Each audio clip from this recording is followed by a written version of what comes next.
that your audience take note of 3 interlocking points in Genesis chapter 3, verse 5. And this is Satan. This is the angel of light coming to Adam and Eve, specifically to Eve at this point, and says this to Eve: "For God knows that in the day you eat of it," speaking about the forbidden fruit, right, "your eyes will be opened." That's the first point. "You'll be like or as God." That's the second point. Okay. And this will come through the knowledge of good and evil. I bring that up because, in essence, that is nothing more than the message that you are seeing in terms of UFO channeled messages, messages from angels, messages that come from other supposed channeled entities. The list goes on. In fact, we could sum up the whole show. We could wrap it all up right here by basically saying channeled entities are doing nothing more than presenting the deception of Genesis chapter 3.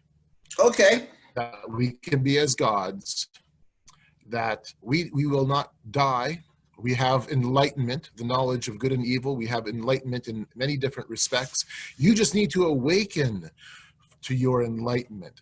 And so as you read through and study channeled messages, whether they are claimed to be coming from extraterrestrials, right, or from angelic messengers, the communication is almost always the same. And the communication, it doesn't matter if it's channel messages from last week, or channel messages from 10 years ago, or if you go all the way back into like the 1970s and go through some of that material.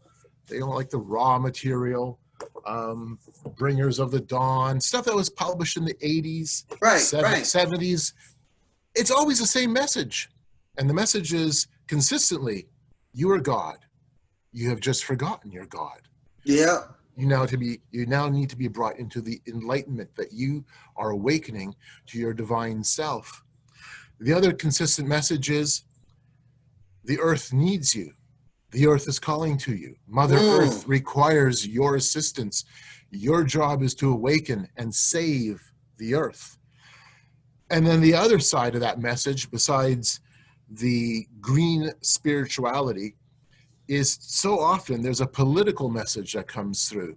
Some of the channel messages of the last 3 or 4 years has been, ironically, pro-Trump, in that the claim is Trump is the one who's cleaning up the negative energy, and now it's all shifting. It's going to end up being all pro-Biden. It seems to be whatever. Yeah, I kind of noticed that. Yeah, whatever the flavor is of the day, that seems to be the direction that channel messages go. But consistently, channel messages on the political side is the world needs to come together as one. Yeah. Now, for some strange reason, I immediately started thinking about Captain Planet. You remember that cartoon? Yes. And I said to myself, this show is kind of spooky. I never understood why it was so spooky, but it always seemed spooky to me. I know. You know, isn't that true, though? I mean, we will project this worldview into the area of cartoons. Yeah. You see it in science fiction all the time. A lot in sci-fi, yeah. Yeah, you see it in the gaming side. My goodness, it's this constant message that we're the ones who will save the world. We will rise up to be divine and enlightened beings, and we will then save the planet and come together as one humanity. That is the consistent message. And whether it's the message of extraterrestrials, and now you need to understand, in terms of my research, the work I do, I go places that a lot of other Christians just won't go. So I go to the Parliament of World Religions. I've been involved with United Nations events and with global governance events. Okay. My last boots on the ground research was not quite a year ago, before COVID closed everything up, and I had attended the largest indoor gathering of witches in the world, to spend 5 days talking and listening and interacting with them. Oh my goodness! So that's the kind of stuff I do. And what's how was the energy there? Really, how was the whole vibe and the whole? That's a great question. I'm not the kind of guy that picks up on vibes or energy. I I've done a lot of this. I mean, I've been doing this kind of stuff, golly, for over 20 years now. Right, right. Going to events like that. I'm not so concerned about the feeling that's in the room, because usually I don't feel anything. In fact, I've been asking my Christian brothers and sisters, because that's a very typical question I get. I've been asking, what did Paul feel when he encountered the demoniacs? What did the apostles feel? We don't know, but we do know this: they dealt with it, and then they moved on. Right. You know, I'm very receptive. I'm a very receptive human being. I've always has been, you know. So I could walk in a room and immediately I know who's looking at me, who's ignoring me, and who would like to throw me off a bridge. So see, and I walk into a room like that and I'm already going, where should I sit where I can close to the exit door when things get a little bit weird? Well, that's a good plan. That's a really good plan. And there have been, against the wall next to the exit door. And there have been times when, you want to make a beeline for the exit door. And there's been times when things are just, it's gone a little different. And my job is to document. It's just to sit, to observe, to listen, and where possible, to have a time of interacting with some of these people. I've had some good interactions. So that's the approach I take. I go to listen to what they're saying.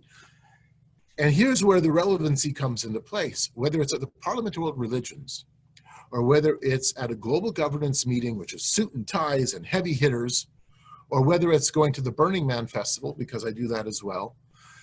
You end up running into these same messages. And the message is always, we need to awaken the world, awaken ourselves, come together as one. We are the ones who are in charge of saving the planet. When I was at the Parliament of World Religions in 2018, one of the closing speeches was a speech of thank you. Thank you for all who have attended, because you're all engaged in the salvation of the world. And that was the language. You are involved in the salvation of the world. Honestly, that's no different than some of the stuff you read in channel messages. Can I give you one example? Yeah, please do. All right. I mean, this is pretty blatant, pretty heretical. In fact, that indeed is the point. Here we are. The second coming is imminent, and you may as well get ready. This is a particularly good idea because you're it. You are the second coming. Become your own Messiah. Why wait? That statement is not only heretical, it is the entire point. That is what the transmutation process is all about. Wow. That's the stuff you read continually, okay? And that message fundamentally is really no different than, let's say, the political message that we need to come together as one to save the planet, or the message you'll sometimes run into, the worldview around you, that it's up to us. It's up to us to evolve and to advance and move forward. It's the same messages that you get from so-called angelic entities. The list goes on. Angelic entities, Barbara Marx Hubbard, back in the 1980s and 1990s, it was all about, we're going to have a new Jerusalem as long as mankind can come together as one. Yeah. Heaven on earth right now. Yeah. Right. Yeah. As long as we get beyond points of separation, as long as we get beyond duality and say everything is oneness, that becomes the overriding message. And I find it fascinating because it's a consistent, documentable message, a consistent, documentable worldview. And when you see it, you can't unsee it.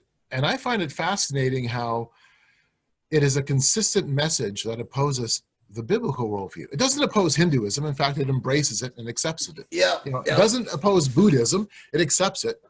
It doesn't oppose Sufi Islam. It accepts it. In fact, Sufi Islam fits very well within it. It doesn't oppose paganism. It is it. That's what it boils down to. It's a type of extraterrestrial, angelic oneness pagan worldview that says the God of the Bible is not the true God. The God of the Bible is a God that separates, a God that divides, and we need to come together as one. Right. It's just right. it's just a repackaging of Genesis chapter 3. Why is it that it's that consistent in its messaging? Wow, because one of the things I realized a couple years back when I kept seeing these new arguments popping up against the Trinity, I said to myself, it seems like if they got one God, everybody's happy. Okay. But if we got the Trinity, with the Father, the Son, and the Holy Spirit, then that goes against the one God principle, which goes against the one world principle, which goes against the, let's all get together under one flag, because we can't have no Trinity under one flag now. We got to have that one God that just loves everybody, And that one God, if you go through the messages of channeled aliens, that one God is us. It's all of us in the collective. No, thank you. No, I'm not a God. You're not a God. I know that's right. Yeah, because I read this. They twist quite a few verses around. Like every time you see the verses "sons of gods," right? They go, see, you're a God, and I'm like, I really don't think that's what that means. No. And then when I read that I'm supposed to be my own Messiah, please help. There are days I don't want to get up in the morning. Exactly. If I don't pay my bills, and the power gets shut off, or I get hauled to court, what kind of a God am I? Right. Yeah. What kind of a limited, let's be honest, because this is a loser guy, what kind of a loser God would I be? Right. Where's my trust? I know me, and I know how much work it took to get me to a point where I could just be halfway decent and get myself together to really, make a difference in a theological sense. And that was a long process. Right. So I know there's no way in the world, I could be even close to even claiming that title. No, I know exactly, but yet that is the dominant communication that you see when you read through their literature or when you spend time in their own setting. I've been to a number of different New Age environments where that comes through just all the time. So here's one I haven't been to.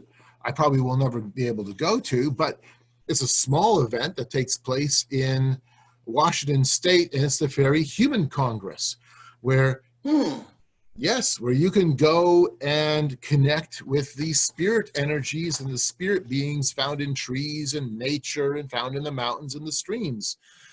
And it's this sense of oneness that we're all coming together as one. Again, it's again that same principle. I believe we were warned about that in Deuteronomy, wasn't we? Deuteronomy and Leviticus. We were. But this is where we're going as a culture. This is what we accept without even recognizing it, without even unpacking it. I mean, because we're flooded with this, let's call it what it is, a spiritual propaganda. We're flooded with this spiritual propaganda through movies, through television, through literature, through our education system.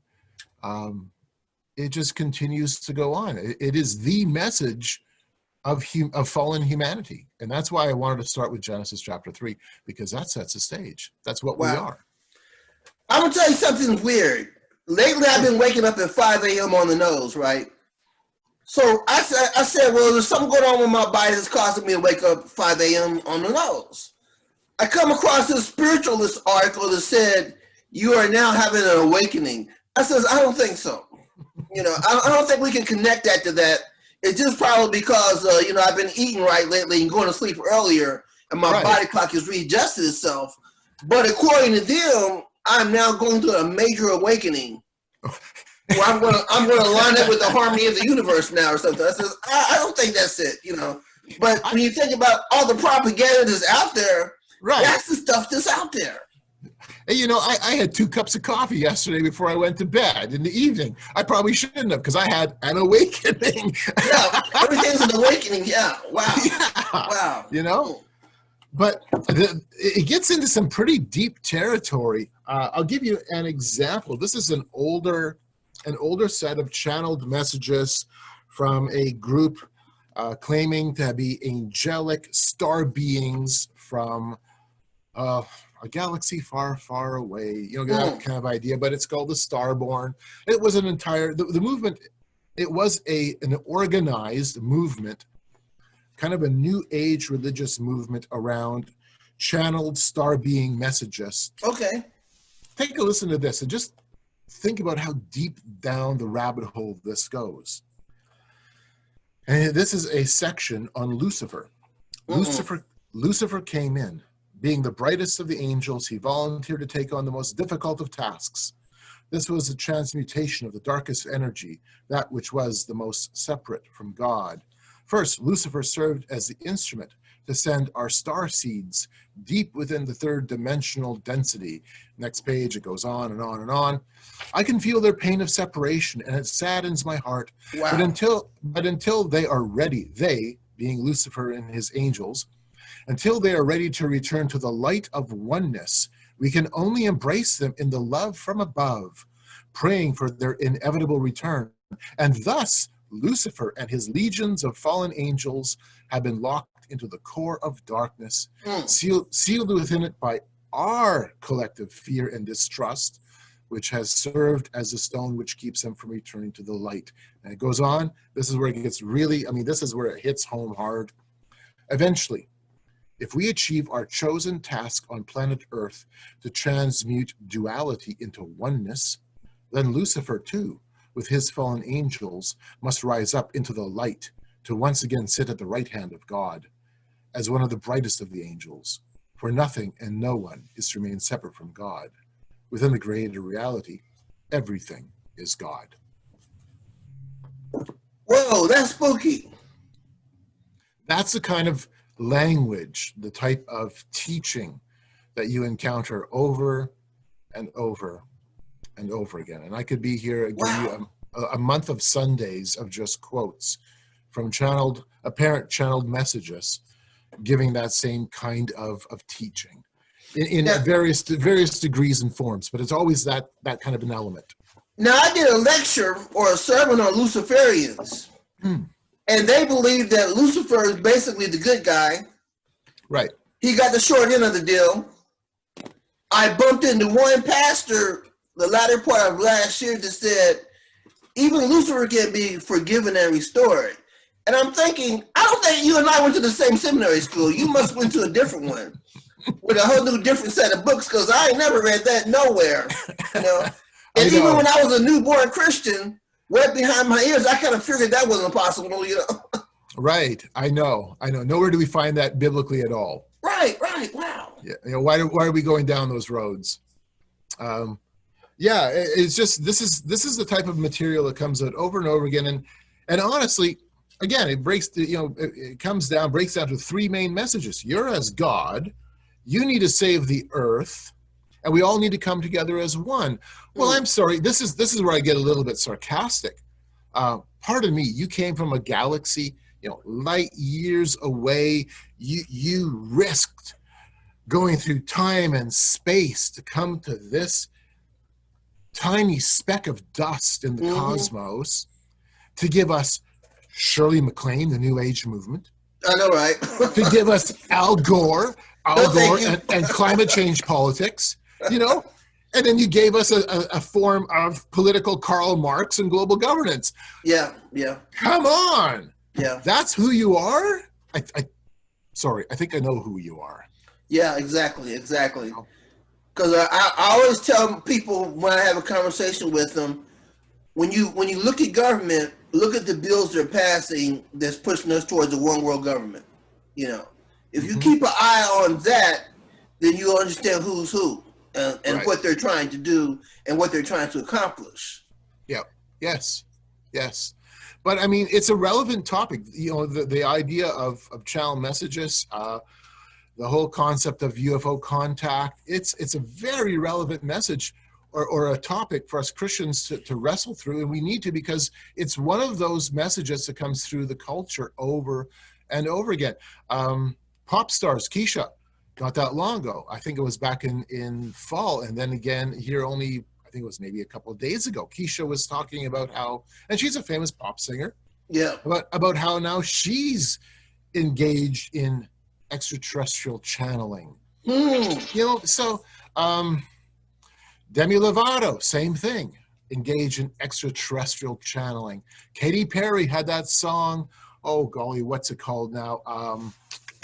It's an ET song, an ET love song, and Katy Perry in her song talks about how it's supernatural, and it's transgression. And here's where the rubber hits the road.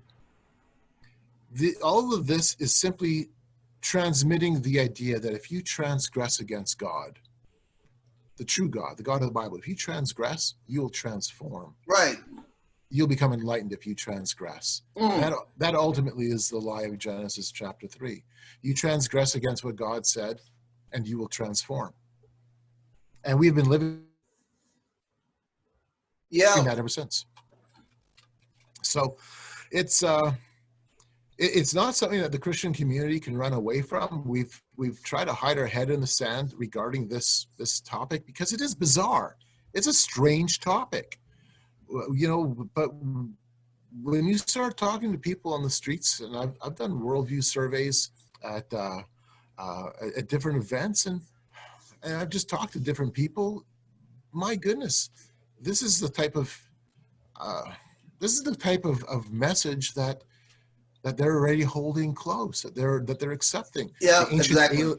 The ancient astronaut, that idea that's come forward through television programming, you can't get away from it. So instead of hiding our heads in the sand, instead of saying that this is a kooky subject, let's acknowledge what this really is. And it's a message of deception.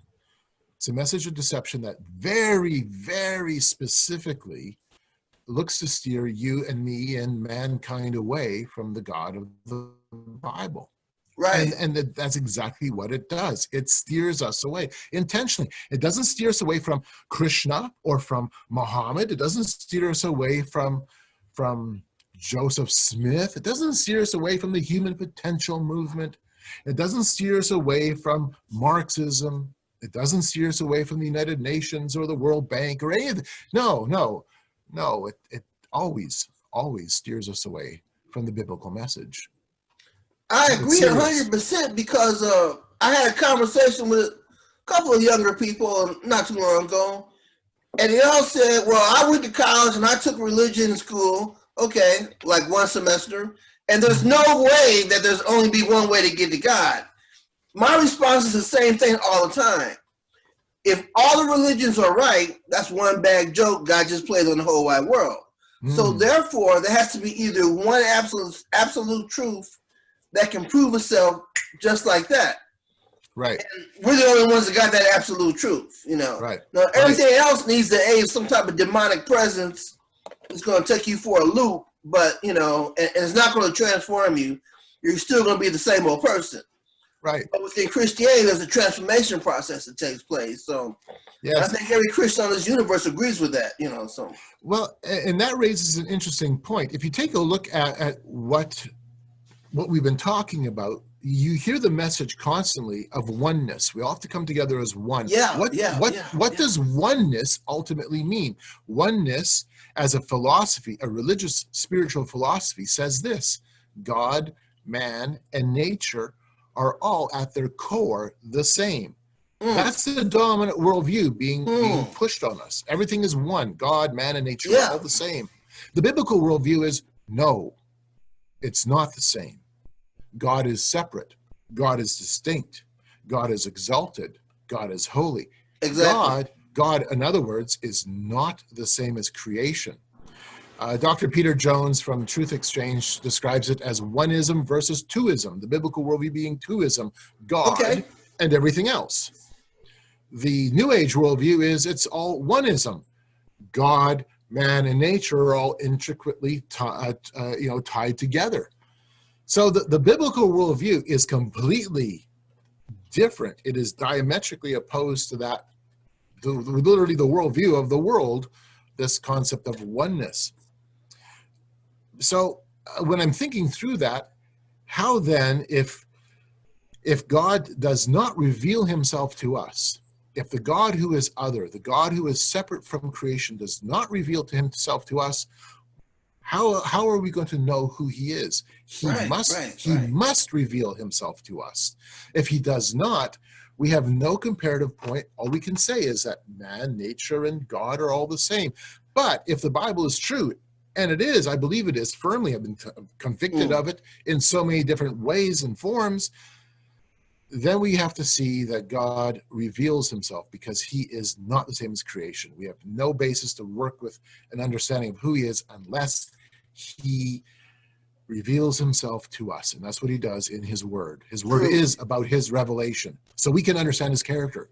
So we can understand our nature. And so we can understand how he redeems himself to us through Jesus Christ exclusively.